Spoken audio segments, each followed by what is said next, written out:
Hello everyone, and welcome to today's video. It is the first video of the new year, so Happy New Year's everyone. With the new year also comes a new Meet the Artist. I started doing it last year and I couldn't wait to create my new one for this year. And yes, I know by the time this video goes up, it will already almost be February. But that is okay. I was just dying a little bit at the beginning of the year, and having to try to get into a new routine is kind of hard. So we will just say that January for me was a little bit of a break month. With the new year here, I would like to set some goals for myself, both personal and art-wise. Instead of making personal goals for myself this year, I got the idea of doing New Year's themes for myself from the creator Apple Cheeks. Putting the new year into a theme has felt a lot less stressful on myself, since with a theme there is no stress to really reach a specific goal for the year. The themes I set for myself were routine, productivity, growth, and movement. With the theme routine, I would like to try and set myself up for success by starting a new daily routine. I want to start getting up earlier in the day so I have more time to work or create or do more videos. I want to have a better morning routine so that I start working on stuff at a good hour, so I feel like I did the right amount each day instead of at the end of the day feeling as if I could have gotten a whole lot more done if I would have gotten up earlier, or if I did not sit on my phone and doom scroll Instagram for hours on end. For productivity, I have always struggled with being a huge procrastinator or getting easily distracted when it came to doing art or doing things that I needed to get done. I had this happen through most of, if not all of my grade school levels, and occurred through my time in uni before I dropped out, where I would stay up and get little to no sleep because instead of working on it at a good time or at a good hour during the day, it would come to be around 7 o'clock at night, and I would think, oh, I could get this done in like 2 hours. And then I start working on it, and 5 a.m. rolls around, and I am just now going to bed. So yes, I would very much like to work on my productivity and cutting down my screen time and procrastination time by a lot this year. Growth. With my art, I have always felt like I needed to improve on specific things, but I would not put in the effort to actually study and learn how to fix those specific things that were bothering me in my art. So this year, I would really like to pin down how I specifically do things and just really want to see my growth in my art abilities and my art style.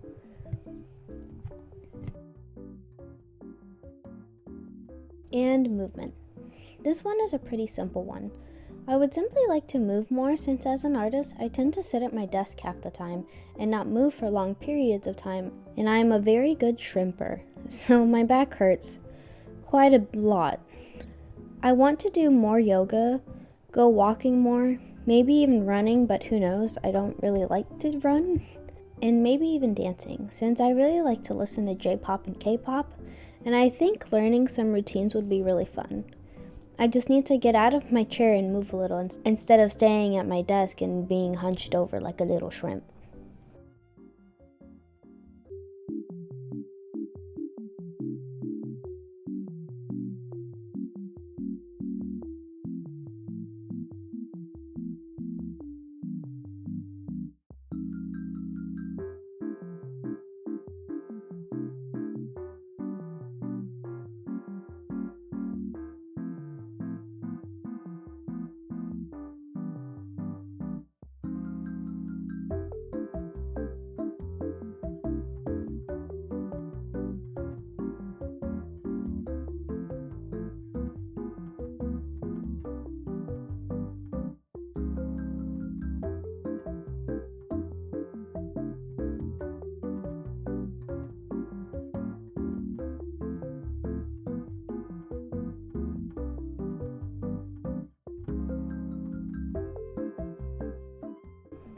I actually am setting some goals for myself, but more on the art/social media side. You hear it all the time from artists, but I would like to draw every day. Now, I know January has mostly already passed, but I'm really going to kick into gear when February starts, because like I said earlier, I'm considering January as a break month for myself. No matter if it is just a day, or a doodle, or doing art studies, or working on an illustration, I just want to create something every day. This stems from in the past, I would go probably weeks on end without drawing anything. And then I would come back to my sketchbook and I would get really frustrated with myself because I felt like I kind of lost how to draw. So if I kept up with the habit of drawing every day, I could probably draw things I never knew I could draw. Another big art goal of mine is that I would like to create a finished illustration each week, starting with this one. For most of my years being an artist, which has been most of my life, I have struggled with creating finished illustrations. I would plan them and I would sketch them out, but I would almost never actually create the finished thing, or if I started it, I just would not finish it. I am not limiting myself, meaning it can be either digital or traditional. I just need to create one per week. If I do this would also give me a chance to try out new supplies, or also just trying some illustration challenges as well, which I think would be pretty fun and probably would also make some fun videos in the future. Now, I do have some social media goals I would like to keep up with as well. Now, I'm mainly going for the YouTube side, but some of the stuff will also be for Instagram. I want to create at least 2 shorts every week, reels if it were on Instagram, just for fun, so it can be like sketching or coloring in a sketch, showing a glimpse of my life, or just some random art things if I choose to.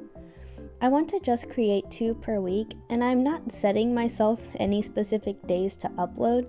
I most likely will not stay with the upload quote-unquote schedule, so they will just come out when they come out. For my YouTube, I would like to create a video at least every other week, so 2 videos per month to put it easily. I would like it if I posted once a week, but since I am still pretty new at this, I don't want to push myself too much at the beginning and get burnt out really quick. So 2 per month I say is my ultimate goal for this year.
Speaking of YouTube, I also recently reached 50 subscribers.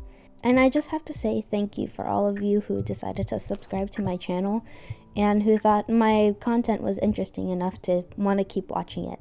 So thank you a whole lot. It really meant a lot, and it made me feel like trying to have YouTube be my full-time job make it seem just a little bit more of a closer goal that I can reach. Thank you a whole lot for that. Now moving on to what I am actually working on within the video.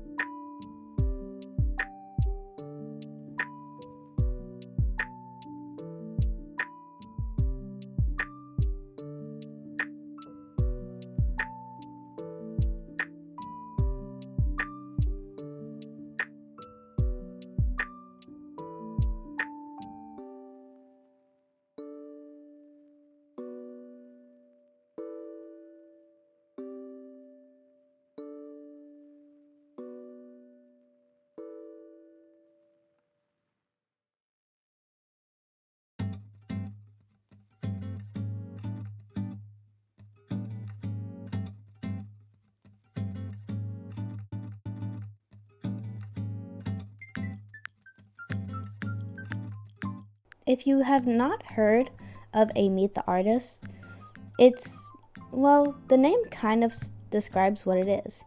It's for you to meet the artist. But many artists do these differently, but the basics are still kind of there. So for starters, you either draw yourself or you can draw a persona. You put a list of your likes and your dislikes. Some people also like to doodle their favorite things, which is kind of what I did. Or what else they do is that they will draw their bags and they'll kind of draw what they carry in their bags on a day-to-day basis. A lot of people tend to put their MBTI letters, which I put on mine, but it's basically the INFP, ENFP, INFJ, etc. Some people will also put their pride flags, their sexuality, or even their pronouns on here. The choices are endless, but you're also not bound to what you can or can't put on your Meet the Artist. This is supposed to be a small introduction to yourself, so your viewers or followers can learn a little bit more about you.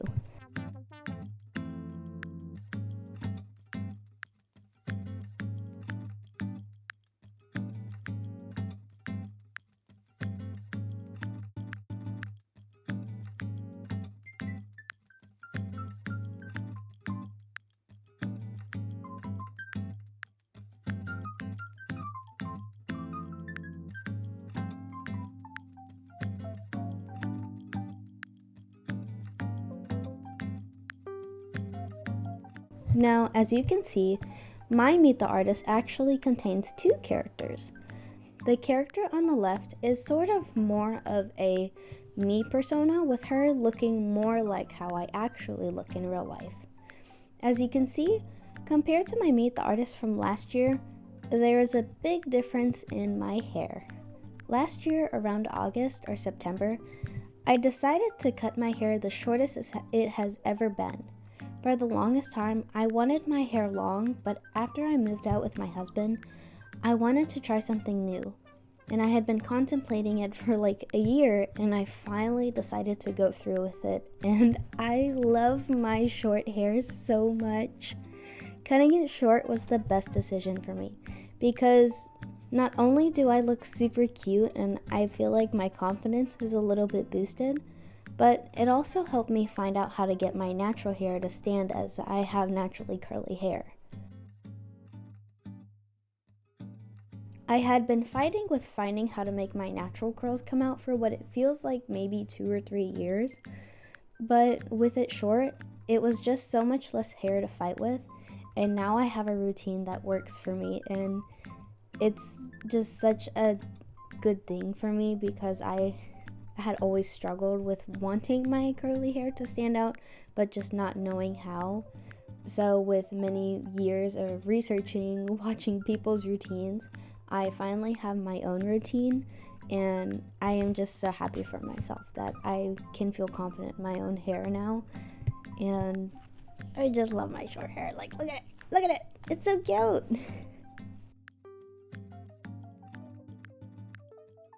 I also tend to draw myself more like how I look in real life when I am drawing myself with my husband, since I love drawing us in different scenarios. Lately, I doodled us as if we were the lamb and the goat from Cult of the Lamb, since that is one of my favorite games, and it was a really fun exercise. I also always draw us on the first page of each of my sketchbooks. So right now I'm on my 7th sketchbook, so I have done this 7 times. And I'll probably put all of my sketchbook first pages here if I can find my sketchbooks. I started doing this whenever I decided to take my art more seriously, and it was just an easy way to do first pages, since I personally like to have my first pages be nice and kind of more thought out. And I just thought it was a fun way to incorporate someone who I love dearly and who supports me a whole lot, and then putting them on the first page. Other than that, her outfit is actually reminiscent of what I would wear in real life, which is my favorite pair of jeans, a big cute sweater, and my favorite shoes, my Doc Martens.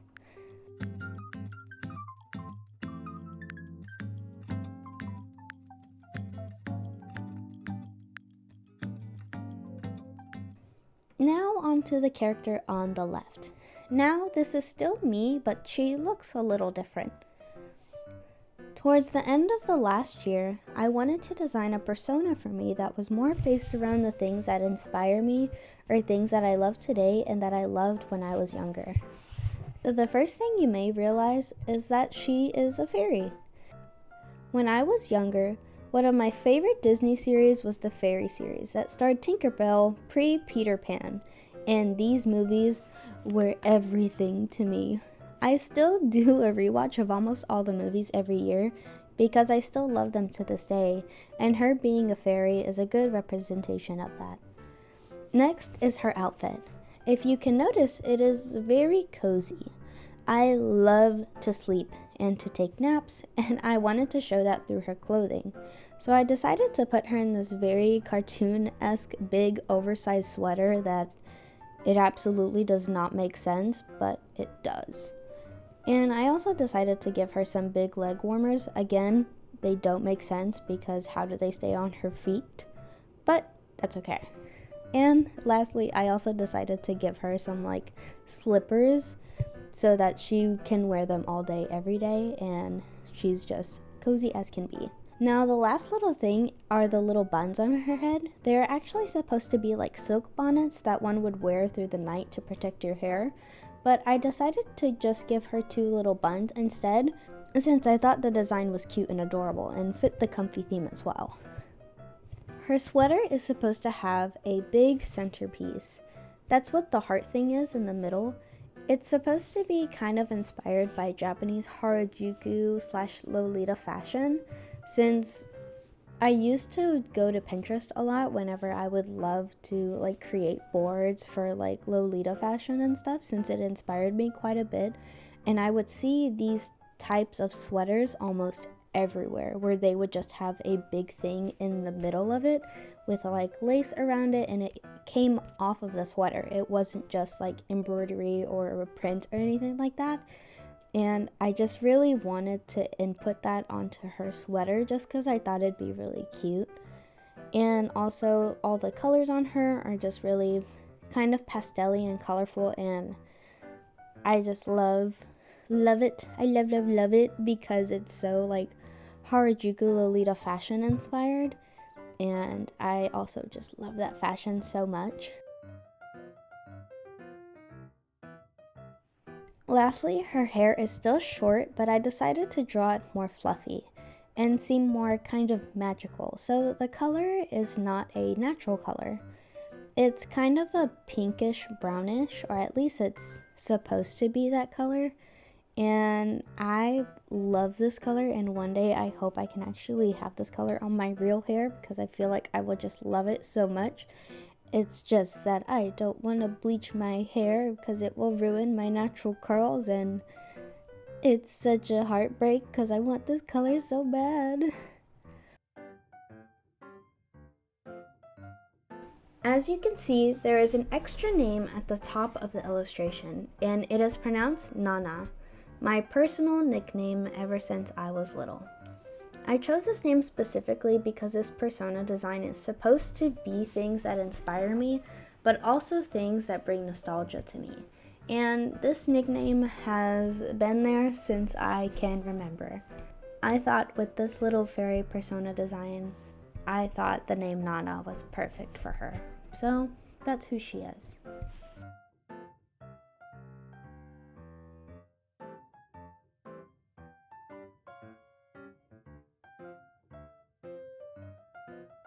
So, to put it simple, both of them are me. And an easy way to tell the difference is the one with no pointy ears and darker brown hair, that's Sky. Pointy ears with wings and pinkish hair, that's Nana.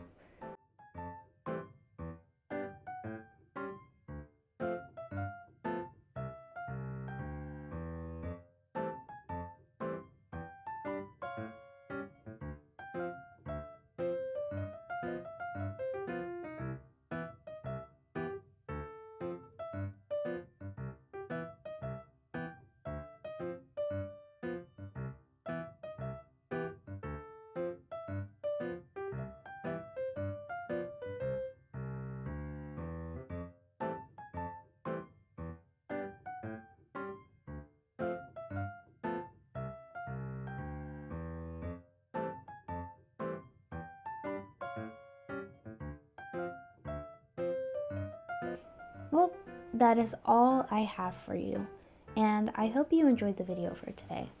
If you're interested to see my art journey and growth, feel free to subscribe to join me.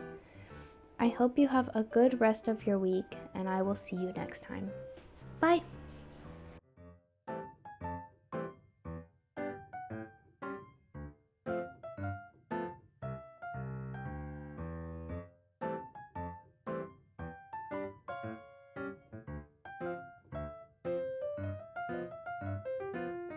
But if not, I'll show you my number 7th one. My number 7th one? Ugh. What?